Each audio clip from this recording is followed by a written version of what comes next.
When tragedy gave Athens its depth, comedy gave it its sting, and no one sharpened that sting more than Aristophanes, often called the father of comedy.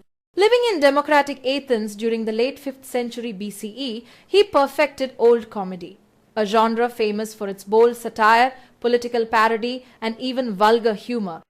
His genius was this: making people laugh while forcing them to confront corruption, war, and the excesses of intellectual fashion. Let's walk through his major works. The Knight steers into Cleon, a powerful Athenian politician and Aristophanes' personal enemy.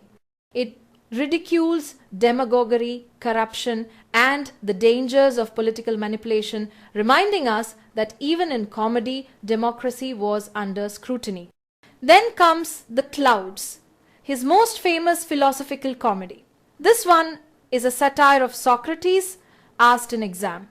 Aristophanes presents Socrates as the head of a thinkery, a place where specious arguments and sophistry corrupt young minds.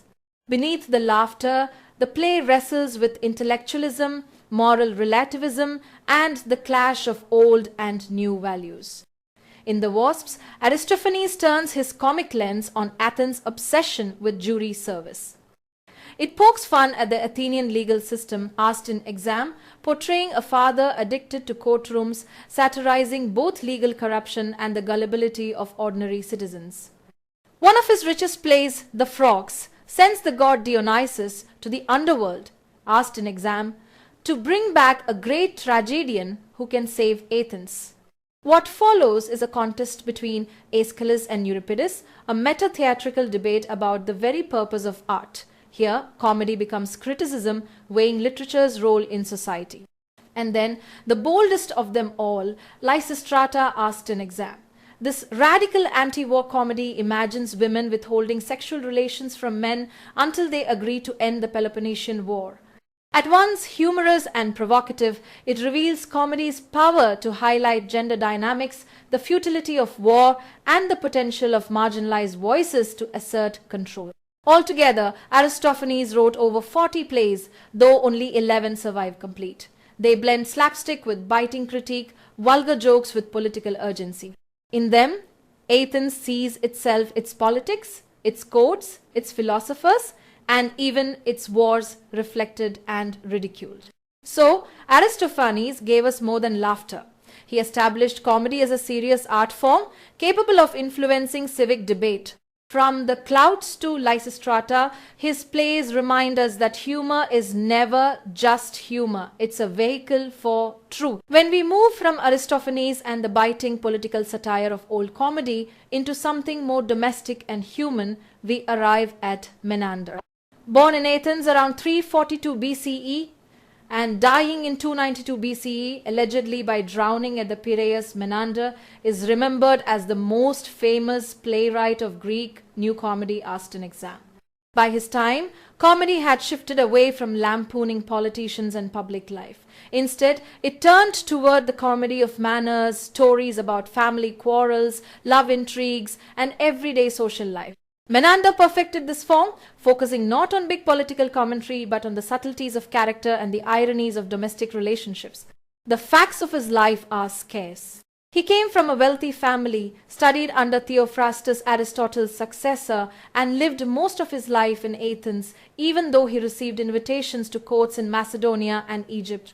His first play, Orge or Anger, appeared in 321 BCE. Over his career, he wrote more than 100 plays, though he only won 8 festival prizes, including one at the prestigious Dionysia. Now, here's something you'll want to pause and remember: only one of his plays survives nearly complete, Dyskolos or The Grouch. Rediscovered in a papyrus codex in Egypt and first printed in 1958, it gives us our clearest view of Menander's style. At its heart is Mnemon, a gruff misanthrope whose stubborn personality drives much of the humor.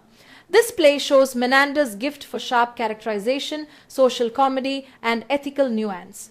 Other plays survive in fragments but still give us insights. Pericierumene offers a surprisingly sympathetic take on the boastful soldier, while Second Adolfo highlights Menander's knack for creating believable conflicts where character collides with principle. Even though most of his works are lost, Menander's influence endured through Roman comedy. Plautus and Terence borrowed heavily from him, reshaping his plays for Latin audiences. From there, his stock characters, stern fathers, clever slaves, boastful soldiers, scheming courtesans, and young lovers entered the bloodstream of European drama, inspiring Renaissance playwrights and even modern theatre.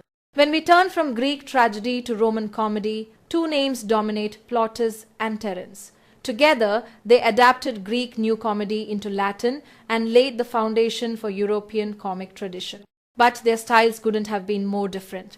Let's start with Plautus. Born around 254 BCE, he was a master of farce, turning Menander's polished Greek plots into lively Latin performances full of energy, music, and exaggeration. His plays featured stock characters we still recognize today: the clever slave, the boastful soldier, the scheming courtesan, and the gullible old man. His comedy was physical, witty, and robust, written to entertain broad Roman audiences.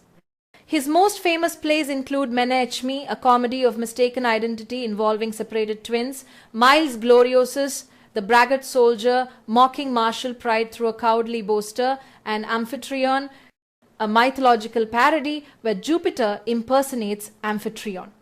And pause here, because for UGC exams you should remember this: Shakespeare's The Comedy of Errors derives directly from Menander. Plautus's legacy is clear. He made comedy fast-paced, musical, and popular, influencing dramatists from Molière to Shakespeare. Now contrast that with Terence, born around 195 BCE in North Africa. Brought to Rome as a slave, he was freed, educated, and soon connected to the Scipionic circle of philosophers and statesmen. His style was the opposite of Plautus's: refined, subtle, and morally serious. Between 166 and 160 BCE, Terence wrote just 6 plays, but all of them survive.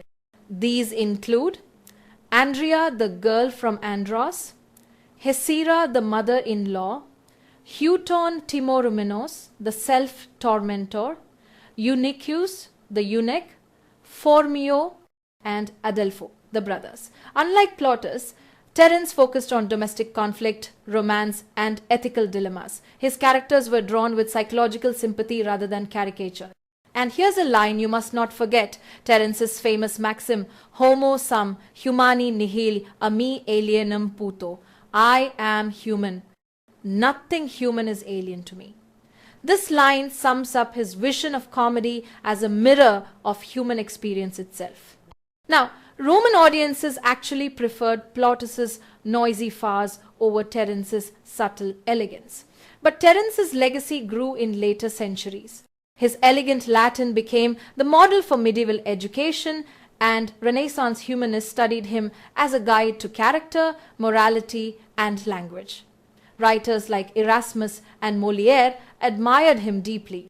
So think of it this way: Plautus gave Europe comic energy and stock characters, while Terence gave it refinement, humanity, and moral depth.